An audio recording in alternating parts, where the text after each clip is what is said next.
find it, say amen.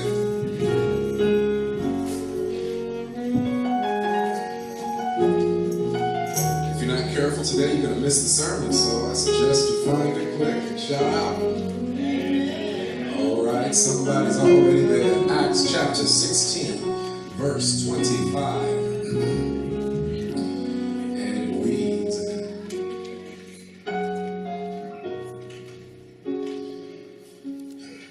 About midnight, Paul and Silas were praying and singing hymns to God, and the prisoners were listening to them. The title of our message this afternoon is Unintentional Ministry. Unintentional Ministry. Lord, thank you for what you've already done and what you're going to do. I ask that you would prevent any distractions that might hold your word from going forth. Get rid of them. Lord, I ask that you would hide me, and so that nothing in my life would prevent your truth being communicated to your people. In Jesus Christ's name, let everybody say amen. Unintentional ministry.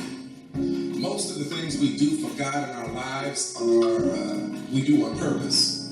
We wake up in the morning, we decide to pray, we choose to do that. We take some time to read the Bible, and then we do something even better than that. On the weekends, we wake up and go to church. Those of us who are really doing something above and beyond, we're really intentional about getting our tithes envelopes and writing down what we want to return to God with our offering and our tithe. We are intentional about the things that we do for God. But sometimes our most meaningful ministries are performed unintentionally. Spontaneously or unconsciously. We're not even aware that what we are doing is ministering to somebody else. Unintentional ministry. Paul and Silas, now they had rolled into the city called Philippi to perform one kind of ministry. They came into the city prepared to share the gospel far and wide with anybody who might listen. They were prepared to debate with the great debaters in the city square. They had come to do good, but the Bible tells us that Paul got upset and frustrated with a young girl who was possessed by a demon who was being used to tell everybody's futures, and she was hounding him through the city, shouting out, these are men of God, these are men of God, these are men of God. You would think somebody would love to have somebody running behind them, bigging up their reputation, saying that we're following the Lord, but that got kind of frustrating to Paul. And so here's what Paul does. He casts out that demon from that girl. He turns to her in verse 18 now. After she had done it many days, Paul got greatly aggravated. Turning to the spirit, he said, I command you in the name of Jesus Christ to come out of her. And it came out right away. When her owner saw that, oh, they were hot. You know you get upset when somebody messes with your money-making. Whenever they start tickling that change in your pocket, all of a sudden things in life become very serious, and you're about to go to fight somebody. And so here's what happened. Paul and Silas, they get rebuked in a big public way. They get their hips beat in front of everybody. That was illegal. They were Roman citizens. They were due process, but they jumped the gun. They find themselves locked up in jail now like common criminals with everybody else. And the Bible tells us here, at the midnight hour, Paul and Silas were praying and singing hymns to God, and the prisoners were listening to them. When Paul and Silas were locked up in jail, an unexpected sequence of events positioned them just right, in the right circumstance, in the right environment, so that they could witness to people who they may not have been able to witness to in any other capacity. Y'all ain't going to the jail to spend the night or two, right? Not voluntarily. And you most certainly aren't going to show up in that jail with a smile on your face. We sing praises to a king. But the Bible says that they're singing hymns in the midnight hour. Hymns now. And it says that some people are listening. Not the mice and the cockroaches running around. Not the jailers, but the prisoners were listening. People who deserved to be there, who earned that thing. They were listening. Paul and Silas' response to their undeserved imprisonment was one of worship. Instead of cursing God and crying out to him like many of them prisoners were doing, those who facing 25 to life, oh Lord, can you work a miracle for me? Those who have been falsely accused, praying in the midnight hour, moaning and groaning. Somebody might have got jumped. They're in there crying, but then there's this small melodious voice. In the morning when I rise, they're hearing Paul and Silas singing there. And it starts to do something to them. And all the turmoil that was once present has all of a sudden been turned down just a little bit. And everything becomes peaceful and calm as the hymns of Paul and Silas echo throughout the stone prison. Paul and Silas now sang because of their faith in God, and they sang because they knew that Jesus Christ was with them, and they believed the gospel promise when Jesus said, "Lo, I am with you always, even until the ends of the earth."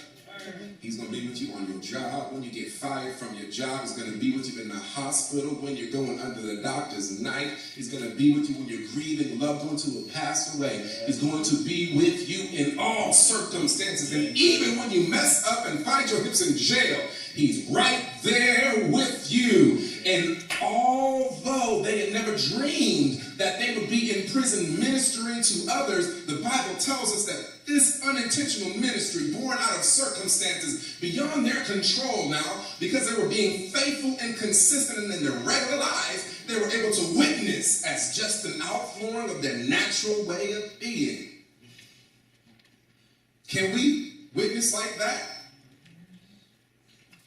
We have this unconscious ministry that people benefit from at times in life. If you are traditionally known as a pleasant personality and somebody who might come up to you and confide in, how many of y'all are those type of people who people come up to you like out of the blue and divulge all their state secrets? They feel so comfortable with you. All of a sudden, you're just a qualified clinical psychologist sitting here giving them counseling sessions, helping them get their life on track. That unconscious ministry now, that is just speaking to them. They sense something across the way that is drawing them to you so that you can minister to their needs. That which flows from us naturally because of who we are and what we are is sometimes our purest and our best service. There's something called flow state. Whenever you are working and doing a task that you are good at and you thoroughly enjoy, you enter something called flow state. That means everything in this thing is becoming streamlined. It's easy for you to accomplish. And the hours pass by. The next thing you look up and you've been at this task for 8 hours, not even sensing, not even being weary, because you've entered a state of flow where everything is coming to alignment. All of your skill sets, all of the talents and the innate abilities that God has impregnated in you now are coming to bear on this one task. And that's what happens sometimes with unintentional ministry, beyond circumstances, beyond your control. If you just keep living right, acting right, talking right. Ellen White says you entertain angels unaware at times. Have you entertained angels? People are sometimes more blessed by overhearing us than us telling them something directly. They're more blessed by overhearing how we're handling an altercation. They're more blessed by hearing how we're handling an injustice that was perpetrated upon us. They're more blessed by overhearing how you handle when somebody has disrespected you or cheated you.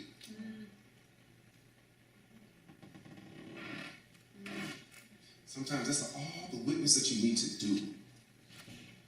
You need to roll up on them. Yo, mark of the beast. Sabbath. You know, you really shouldn't be eating that. The Bible teaches the health message. How many people have experienced success doing it like that? If I was a betting man, I would gamble everything that I own on this one concept of unintentional ministry, that if you keep doing what you need to do in life, walking according to the Lord's plan, you would have way more impact on hundreds of people than you would ever realize. That small and faithful witness, like Faithful of Pilgrim's Progress. Y'all read that book? If you haven't, read it. In the valley of the shadow now, we lift up our voices because our hearts are strong, and some poor soul are going to hear us from way over there beyond the rocky crag, stuck down there with an ankle giving up hope that somebody's going to hear their cry, but they hear your song on the wind being carried to them, and they smile and they are encouraged, all because of you. Singing that song while you were there in the midnight hour. Paul and Silas now, in their darkest of circumstances, got their hips beat in the street like a common criminal now. Bloody and bruised, are sitting up there and people have forgotten about them. Due process was thrown away with how many brothers are in jail right now because of something like that. But these guys did not give up hope. And my suggestion to you today is this. Despite how dark your current situation may seem, there's still a reason for you to be happy. There's still a reason for you to extend a word of thanks to God. You're alive to experience that trouble. Amen. You are still able to vocalize your prayer in an articulate manner to God, who can liberate you from that situation.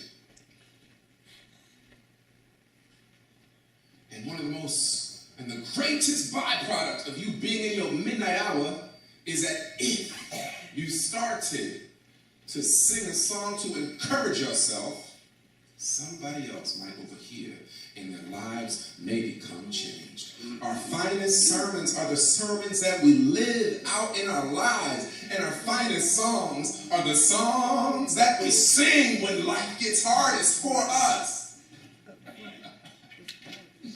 Sir Walter Scott, I'm done. He was building his estate, right? He built a little summer house near the stables. He didn't build it near the big house or near the water side. He built it near the stables. He built it there not because of the view, but because of what it allowed him to overhear.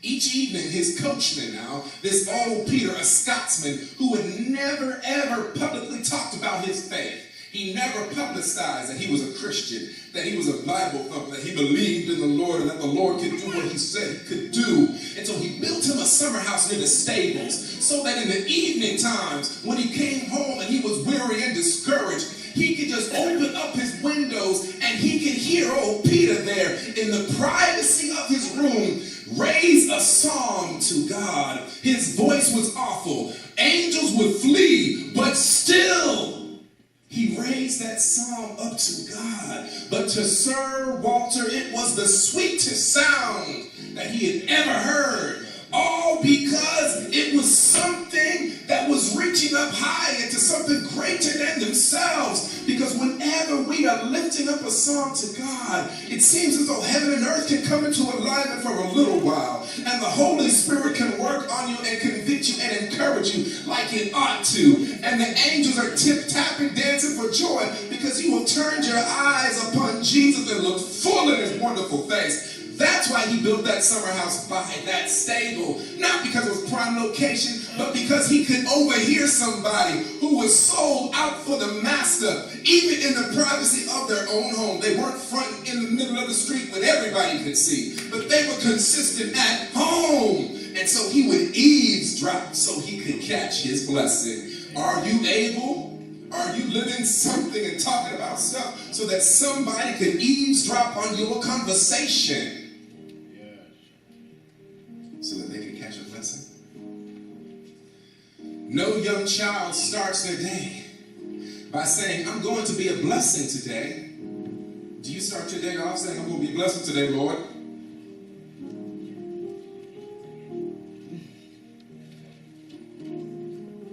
My children don't say that. They don't wake up and thinking, oh man, I'm going to make my daddy smile today. Hardly don't wake up thinking, I'm going to go inside and I'm going to stand on top of the shelf and jump and probably hang on the side and rip something off the wall and get your whooping. No, he don't wake up thinking that. He just wakes up being him.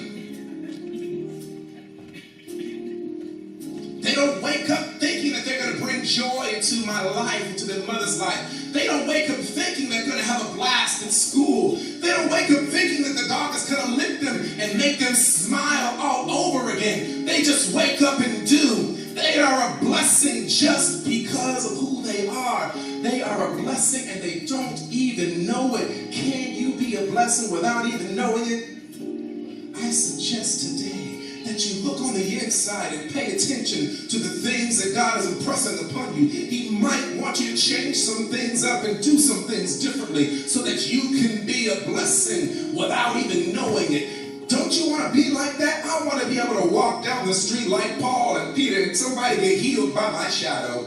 I want to be able to get into an argument by somebody and somebody leaves blessed. I want to be able to witness on the inside the house, on the outside of the house, in the darkest hour and in the highest hour. I want to be consistent in all things that I do so that I don't have to come at them straightforward and, yo, you need to come to church with me, Broham. Live right. They're going to ask you some questions. Smile right. They're going to be encouraged for a long while to come. Lord, thank you for what you've done for us. You showed us in the Bible that it really doesn't take a whole bunch of thought to witness and be effective. You've demonstrated to us through your manservant that even though circumstances might be against us, we can still convict somebody. We can still encourage somebody to where a whole household might be transformed and saved. Lord, it's our desire that you would use us just like that. We want to be ready when you come again, Lord, but we know there's a great work that you have to finish in us, and we're asking you to finish it. Work these things out. Save us from ourselves, Lord. In Jesus Christ's name, let everybody say, amen. Amen.